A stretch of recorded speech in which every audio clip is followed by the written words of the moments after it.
Donna Heifel with Heifel Performance Group, and I'm glad you could drive along with us today. I've been doing a 10-point series on change. We are on point 6. If you have not seen points 1 through 5, then take a look on HeifelPerformanceGroup.com and you can see all of the videos there. They're just 3 to 4 minutes each. Last week we talked about really engaging and informing the mind once you've engaged the heart of people to get them to change or to get yourself to change. This week in point 6, I want to make a point I haven't made yet in the first 5 points, and that is change is difficult. Change is tough to do. If you really want to change behavior, if you really want to lead change with people, folks, it is not going to be something really quick or really easy. If it is, then I call that a quick transition, and I don't really call that change. There is a chart that Daryl Conner did years ago, and it starts with, it actually has 5 stages of change, and I'm only going to talk about 2 of them today. And it starts with a point called uninformed optimism. Uninformed optimism is where everybody is at the beginning of change when it's been announced, and you say, this is what needs to happen, and we all say, okay, yeah, we can do that. It's the right thing to do for the company, or it's the right thing to do for me. And we're happy about it because you know what? It hasn't impacted us yet. And so in uninformed optimism, a perfect example I can think of is the beginning of a diet.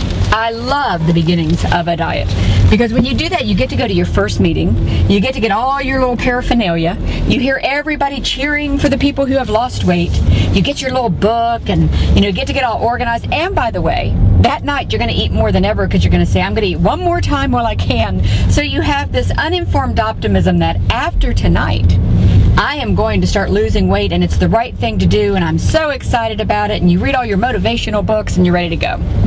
Then the next morning you wake up and instead of your bagel with cream cheese and Coke that you usually have, you get to have 1 scrambled egg and a piece of dry toast and hot tea. And you eat that and you think, okay, this is not so bad. By noon you're starving. And at noon, you get to have a bowl of lettuce with a little tiny bit of dressing and maybe a piece of grilled chicken and half an apple. And now you're really, really starving. And by that night at dinner, you're thinking, you know what? This is not so much fun.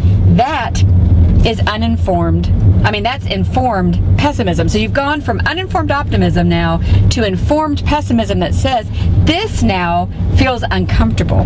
This is not fun. This is requiring a lot of effort. So a lot of us, unfortunately, diet for a couple of days. If we don't see the pounds come off immediately, which you usually don't, we go back to our comfort zone and we just decide, I'm okay with the way I look. I look healthy. And you give all your excuses. So my point is, if you are leading change, if you are going through change, folks, change is difficult. If it's something quick that you're happy about, I would call that a quick transition in your life. But true change, where you're trying to do something differently and you want the benefits of it, it's not going to be easy organizationally. It's not going to be easy personally. You've got to truly be committed to the end result before you're going to stick with it. So, much like Scott Peck said in his book, Road Less Traveled, his first line was, life is difficult. I'm telling you, change is difficult. It's worth it, and it's worth it for those who stick with it, but it's not always easy. That is it for today. I'm so glad you took a ride with me, and I will talk to you next time.